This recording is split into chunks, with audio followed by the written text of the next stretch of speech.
बिस्मिल्लाहिर्रहमानिर्रहीम। एक और अदना जन्नती की जन्नत। एक और हदीस में ख़ुद हज़ूर पाक सल्लल्लाहु अलैहि वसल्लम ने एक शख्स का हाल बयान फरमाया कि सबसे आखिर में जो शख्स जन्नत में दाखिल होगा वो ऐसा शख्स होगा जो अपने अमाल बद की वजह से जहन्नम में डाल दिया जाएगा।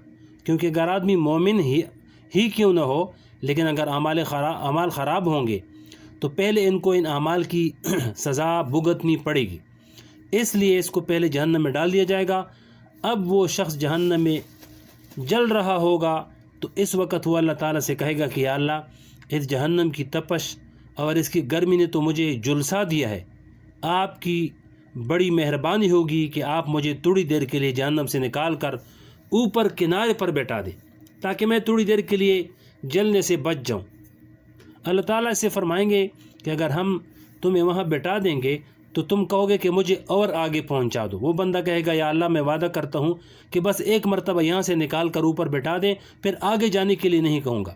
अल्लाह ताला फरमाएंगे कि अच्छा, हम तुम्हारी बात मान लेते हैं। चुनांचे इसको जहन्नम से निकाल कर ऊपर बैठा दिया जाएगा। जब वहाँ थोड़ी देर तक बैठेगा और कुछ इसके होश व हवास ठिकाने पर आएंगे तो थोड़ी देर के बाद कहेगा या अल्लाह, आपने मुझे यहाँ बैठा दिया और जहन्नम से निकाल तो दिया, लेकिन अभी जहन्नम की गर्मी यहाँ तक आ रही है, थोड़ी देर के लिए और दूर कर दें कि ये गर्मी भी ना आए। अल्लाह ताला फरमाएंगे कि तुमने अभी वादा किया था कि आगे जाने के लिए नहीं कहूँगा, अब तू वादा खिलाफ़ी कर रहा है। वो कहेगा या अल्लाह, मुझे थोड़ा और आगे बढ़ा दें तो फिर मैं कुछ नहीं कहूँगा और कुछ नहीं मांगूँगा। चुनांचे अल्लाह ताला इसको थोड़ा सा और दूर कर देंगे और अब इसको इस जगह से जन्नत नज़र आने लगेगी। फिर थोड़ी देर के बाद कहेगा कि या अल्लाह, आपने मुझे जहन्नम से तो निकाल दिया और अब मुझे ये जन्नत नज़र आ रही है, आप थोड़ी इजाज़त दे दें कि मैं इस जन्नत का थोड़ा सा नज़ारा कर लूँ और इसके दरवाज़े के पास जाकर देख आऊँ कि ये जन्नत कैसी है। अल्लाह ताला फरमाएंगे कि तू फिर वादा खिलाफ़ी कर रहा है। वो शख्स कहेगा या अल्लाह, जब आपने अपने करम से यहाँ तक पहुँचा दिया तो एक झलक मुझे जन्नत की भी दिखा दें। अल्लाह ताला फरमाएंगे कि जब तुम्हें एक नज़र जन्नत की दिखाऊँगा तो तू कहेगा कि मुझे ज़रा अंदर भी दाखिल करने दे। वो शख्स कहेगा नहीं या अल्लाह, मुझे सिर्फ जन्नत की एक झलक दिखा दें, इसके बाद फिर कुछ नहीं कहूँगा। चुनांचे अल्लाह ताला इसको जन्नत की एक झलक दिखा देंगे, लेकिन जन्नत की एक झलक देखने के बाद वो अल्लाह ताला से कहेगा या अल्लाह, आप अरहमुर राहिमीन हैं, जब आपने मुझे जन्नत के दरवाज़े तक पहुँचा दिया तो अब ए अल्लाह, अपने फ़ضल से मुझे अंदर भी दाखिल फरमा दें। अल्लाह ताला फरमाएंगे कि देख, हम तो तुझसे पहले ही कह रहे थे कि तू वादा खिलाफ़ी करेगा, लेकिन चल, जब हमने तुझे अपनी रहमत से यहाँ तक पहुँचा दिया तो अब हम तुझे इसमें दाखिल भी कर देते हैं और जन्नत में तुझे इतना बड़ा रकबा देते हैं जितना पूरी ज़मीन का रकबा है। वो शख्स कहेगा या अल्लाह, आप अरहमुर राहिमीन हैं और मेरे साथ मजाक करते हैं, मैं कहाँ और जन्नत का इतना बड़ा रकबा कहाँ। अल्लाह ताला फरमाएंगे कि मैं मजाक नहीं करता हूँ, तुम्हें वाकई जन्नत का इतना बड़ा रकबा अता किया जाता है। हदीस शरीफ में आता है कि हज़ूर अकरम सल्लल्लाहु अलैहि वसल्लम ने यह हदीस हंसते हुए बयान फरमाई और फिर जिन सहाबी ने यह हदीस सुनी थी उन्होंने भी ये हदीस अपने शागिर्दों के सामने हंसते हुए बयान फरमाई।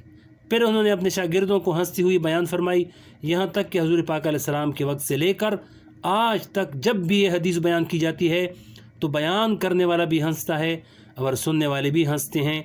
इसी वजह से ये हदीस मुसलसल बिज़हक कहलाती है। आगे फरमाया कि पूरे कुरे अर्ज़ के बराबर जन्नत। फरमाया कि बहरहाल ये वो शख्स होगा जो सबसे आखिर में जन्नत में दाखिल किया जाएगा। अब आप अंदाज़ा करें कि सबसे आखिर में जन्नत में दाखिल होने वाले के बारे में ये कहा जा रहा है कि जितना पूरा कुरे अर्ज़ है इतना हिस्सा जन्नत में अता किया जाएगा। तो फिर ऊपर के दर्जात वालों का क्या हाल होगा और इनको जन्नत में कितना बड़ा मुकाम दिया जाएगा। बात दरअसल ये है कि हम इस दुनिया की चार दीवारी में बैठे हुए हैं, हमें इस आलम की हवा भी नहीं लगी है। इस वजह से इस आलम की वसअतों का कोई अंदाज़ा कर ही नहीं सकते। इसलिए हमें इस पर ताज्जुब होता है कि एक आदमी को पूरे कुरे अर्ज़ के बराबर जगह कैसे मिलेगी, और अगर मिल भी जाएगी तो वो इतनी बड़ी ज़मीन को लेकर क्या करेगा। ये अश्काल भी इसलिए हो रहा है कि इस आलम की हमें हवा भी नहीं लगी है। फरमाया कि आलम आखिरत की मिसाल اس عالم آخرت کے مقابلے میں ہماری مثال ایسی ہی جیسے ماں کے پیٹ میں بچہ، اس بچے کو اس دنیا کی ہوا نہیں لگی ہوتی، اس لیے وہ بچہ اس دنیا کی وسعتوں کا اندازہ نہیں کر سکتا۔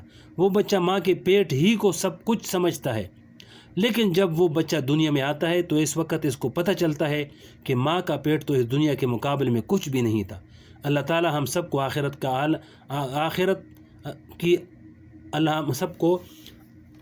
کا عالم اپنی رضا کے ساتھ دکھا دے تو پتہ چلے کہ وہ عالم آخرت کیا چیز ہے اور اس کے اندر کتنی وسعت ہے، اور وہ عالم مومنوں کے لیے تیار کیا گیا ہے۔ اللہ پاک ہمیں عمل کرنے کی توفیق نصیب فرمائے۔ آگے بھی تفصیل ہے، انشاءاللہ اگلے ویڈیو میں سنائیں گے۔